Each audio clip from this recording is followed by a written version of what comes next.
আজকে আবারও একটা মজাদার স্ন্যাক্স রেসিপি তোমাদের সাথে শেয়ার করব।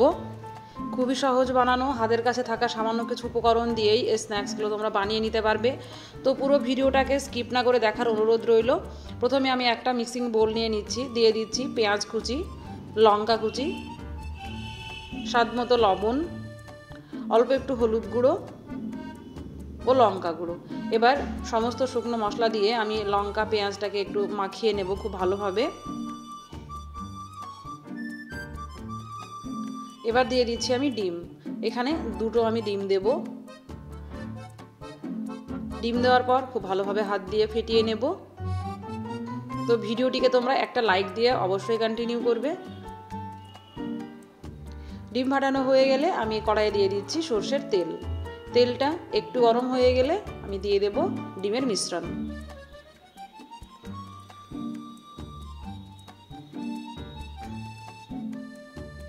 আর এই ডিমটাকে একটু শক্ত করে ভেজে নেব। গ্যাসের ফ্লেম এখানে লো টু মিডিয়াম আঁচে রেখে দেবে, না হলে ডিমের তলাটা পুড়ে যাবে, উপরটা নরম থেকে যাবে।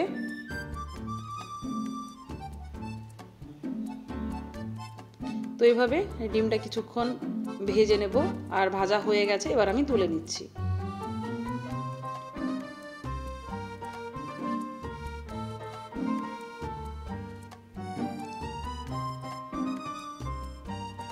আর এবার ডিমটাকে আমি টুকরো করে কেটে নেব।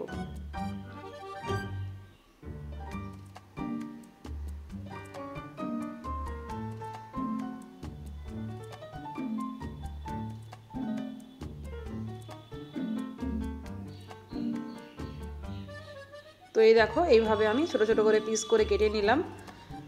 এবার একটা সাইডে রেখে দিয়ে আমি বাকি কাজটা করে নেব। এবার আমি এখানে দিয়ে দিচ্ছি ময়দা, স্বাদ মতো লবণ, লঙ্কা গুঁড়ো, বেকিং পাউডার।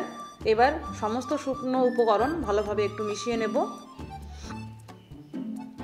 আর এখান থেকে অল্প একটু আমি তুলে রেখে দেব।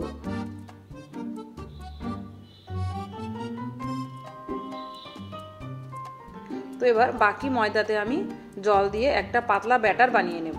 ব্যাটারটা খুব পাতলা হবে না, আবার খুব ঘনও হবে না। তো মোটামুটি একটা ঘন ব্যাটার আমি বানিয়ে নিলাম। এবার যে ডিমের টুকরোগুলো ছিল ওখান থেকে নিয়ে আমি গোলায় ডুবিয়ে শুকনো ময়দাতে কোট করে নেব।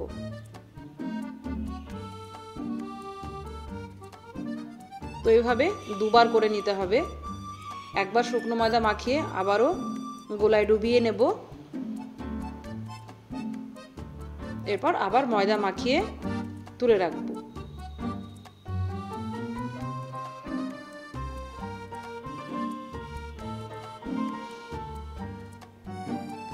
তো এইভাবে সমস্ত ডিমগুলোকে আমি করে নেব। একটা প্লেটে তুলে রেখে দিচ্ছি। তো এই দেখো, সমস্তগুলোকে আমি করে নিয়েছি। এবার এগুলোকে তেলে ভেজে নেব। তো ভেজে নেওয়ার জন্য আমি তেল কড়াইয়ে বসিয়ে রেখেছিলাম, তেলটা ভালো মতো গরম হয়ে গেছে। এবার একটা একটা করে দিয়ে স্ন্যাক্সগুলোকে ভেজে নেব। গ্যাসের ফ্লেম মিডিয়াম ফ্লেমে রেখে দিতে হবে, যাতে একটু গোল্ডেন ব্রাউন করে ক্রিস্পি করে ভাজা হয়ে যায়।